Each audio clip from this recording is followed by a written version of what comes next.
Another really powerful tool within Time to Pet for both clients and sitters and management is the chat or the conversation feed. So I'm going to show you a little bit about why that's important, how it's important, and how you can communicate via the chat feed. The chat feed is a standalone feed aside from the report cards that you send.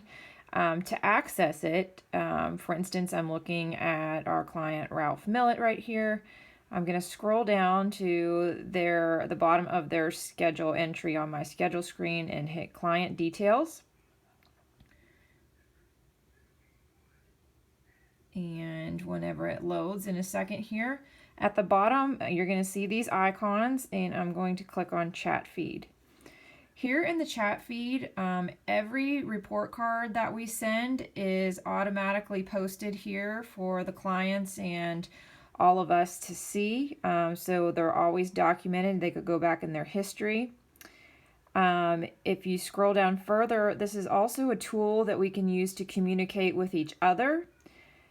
And if I scroll even further, it's a tool that the clients can use to communicate directly with us. So, I'm going to scroll down just a little bit more, and we'll see here's some more instructions from the client, and then some more report cards, a response from the client, another one of our report cards, a request here. It looks like this sitter was communicating to the evening sitter coming in behind her that she went ahead and watered the plants and did her a favor. And you'll see them communicating back and forth to each other. So the way to communicate via the chat feed would be to start a new conversation. So you click up here, and then you have a little box that comes up, and you can type in whatever you want to communicate. You also have this visibility option down here. So this is important in the privacy of the message. So it's going to be defaulted to the clients, admin, and staff. That means that all three of those types of people can see this message. So if you want the client to see what you're typing, go ahead and type your message and make sure that it's defaulted to that.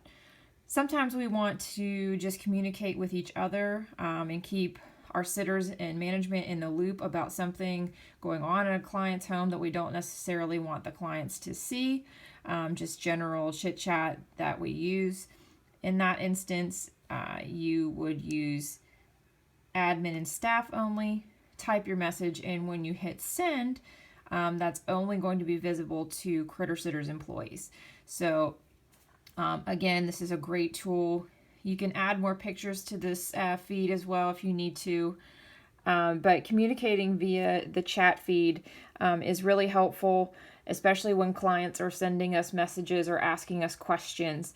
So the settings on your phone are enabled to where you get a notification whenever other sitters, management, or clients are sending notifications or updating their profiles through the app. So it's really important to pay attention to those notifications.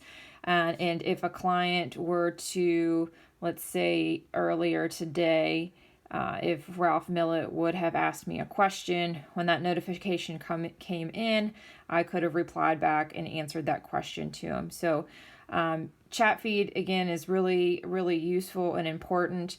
It's also an area where we can post information about any on-site notes that clients leave for us, and we can add that to the chat feed. That way it's documented and all in one place. Everyone can see it, but really powerful tool and all-encompassing communication between sitters, management, clients, and everything there.